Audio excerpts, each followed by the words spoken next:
कधीच नाही चुकणार तुमचे फेवरेट टीव्ही शोज झी5 सोबत, तेही एकदम फ्री।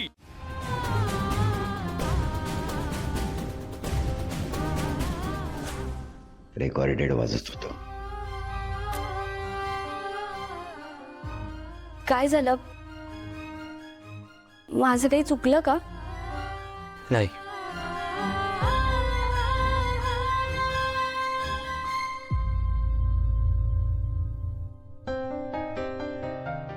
शांत झोपले आमची परी? हो, झोपू दे, तूही झोप। Good night.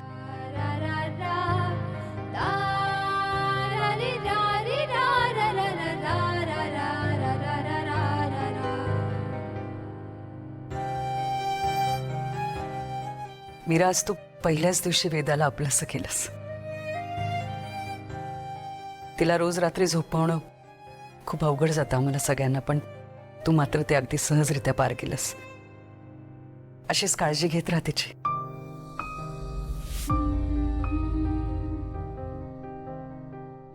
झोप तू पण, उशीर झालाय।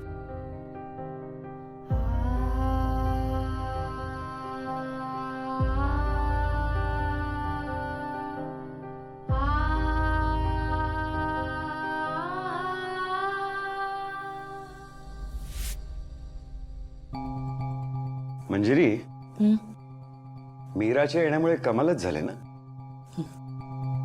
मी इतके दिवस आपण सगळे वेदाला हसवायचा, बोलतं करण्याचा प्रयत्न करत होतो, पण कुणालाही ते जमलं नाही। आज मीरा आली आणि वेदा हसली।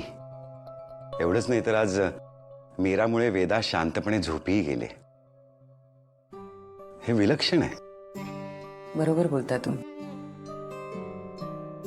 तसं पाहायला गेलं तर मीराचा आपल्या कोणाशीच काहीच संबंध नाही, पण वेदाच्या बाबतीत तिच्या मनात लगेच जिव्हाळा निर्माण झाला।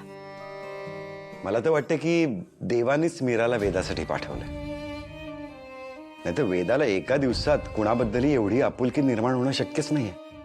त्यानिमित्ताने वेदा जराशी खुश राहील आणि मायालाही वेळ मिळेल अथर्वला अंबिकाच्या दुःखातून बाहेर काढायला। अथर्वलाही नकळत का होईना मीराची मदतच होणार आहे। अथर्वची आत्ताची मनस्थिती बघता त्याच्यासाठी कुठलीही मदत अपुरीच आहे। अंबिकाला त्या आउट हाऊस मध्ये दुर्दैवी मरण आलं। अथर्व कधी कधी एकटाच जात असतो त्या ठिकाणी, एकटाक बघत बसतो। आपण ते आउट हाऊस रिनोव्हेट करून घेऊया का? नाही, म्हणजे ते आउट हाऊस जळाल्यापासून आपण खूप वेळेला प्रयत्न केला, पण दरवेळेला काही ना काही अडचणीमुळे ते शक्य झालं नाही। आता अथर्वच्या लग्नाच्या निमित्ताने कदाचित हेही काम होऊन जाईल। तसेही अंबिकाच्या सगळ्या आठवणी आपण या घरातून बाहेर काढतोय। ते जळालेलं आउट हाऊस ही सुद्धा एक खूप मोठी आठवण आहे अंबिकाची। आपण ते रिनोव्हेट करून घेऊया, तुला काय वाटतं? मंजिरी, काय वाटतं तुला? बरोबर बोलताय तुम्ही। तुम्ही बोलवा कॉन्ट्रॅक्टरला, आपण करूया ते आउट हाऊस रेनोव्हेट। उत्तम, उद्याच बोलून घेतो। शुभस्य शीघ्रम।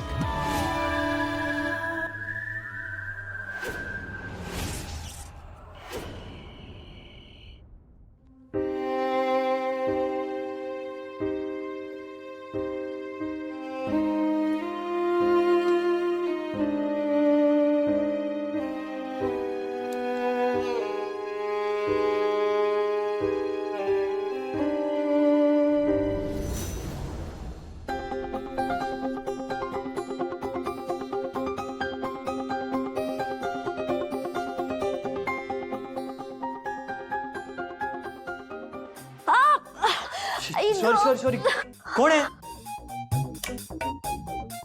तू? आई ओके? कमाल आहे तुझी। किचन मध्ये काय करतेयस? फिरायला आले होते। दिसतंय ना, झोपले होते। मला माहित नव्हतं। माहित असायची काय गरज आहे? तुम्ही आलात, अंधार होता। शहाणा माणूस काय करतो, आधी लाईट लावतो आणि मग येतो। लाईट लावून यायचं होतं ना। आई ग, इतका दुखतोय ना हात. तुम्ही नेहमी असंच करता का? सरळ रेषेत चालत जाता? नेहमी. हो, मंदिरात पण तुम्ही त्या दिवशी तेच केलं. इतकी सुंदर रांगोळी काढली होती मी, त्यावरनं चालत गेलात. चालत गेलो नव्हतो, थांबलो होतो तिथे. मी ओरडले म्हणून थांबलात. आणि त्यासाठी सॉरी म्हणालो होतो मी. काय बाई, 4 डोळ्यात पण दिसत अजिबात नाही. तुम्हाला 4 डोळे. मला नीट दिसतं. ओके, कदाचित तुला कळत नाही की हे किचन, गॅस स्टव, फ्रीज, भांडी, स्वयंपाक करायची जागा आहे, झोपायची नाही. तेवढं कळतं मला. गावाकडे नाही सोचले चालत तुमचे. जिथे जागा मिळेल ना तिथे झोपावं लागतं. मला आर्ग्युमेंट करायची नाही. किचनमध्ये झोपायचं नाही, सिम्पल. असं कसं? बाईसाहेबांनी मला राहायला हीच जागा दिलीये, मग इथेच झोपणार ना. आईने सांगितलं, मला माहित नव्हतं. सॉरी. असे काय? सॉरी बोलायचं ते पण इतकं तुटकपणे. स्वतःचीच चूक आहे, पण काहीच वाटत नाही. आई ग, किती जोरात पाय दिला यांनी.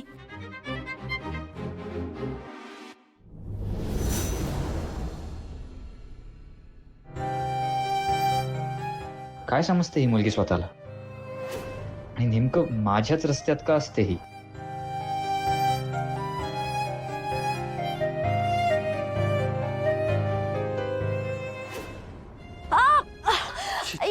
सॉरी. इतका दुखतोय ना हात. आई ग.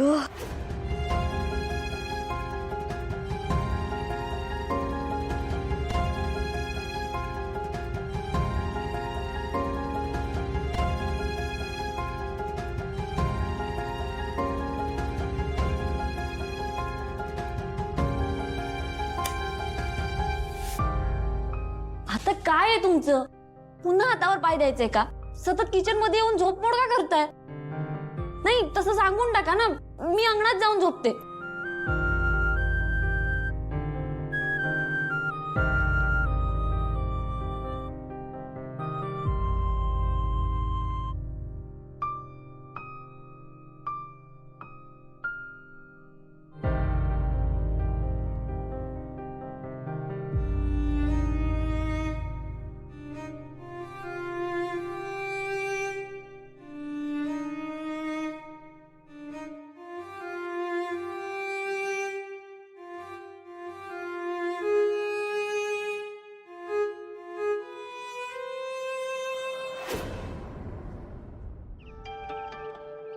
साहेब चहा.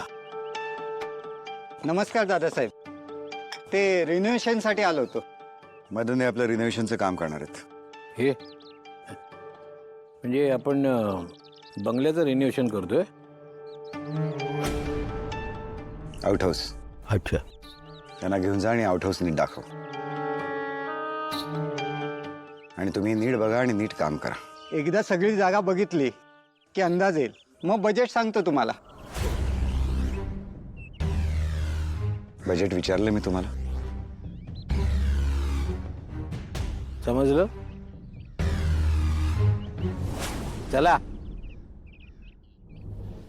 झी5 ॲप डाउनलोड करा आणि पहा सर्व एपिसोड्स एकदम फ्री.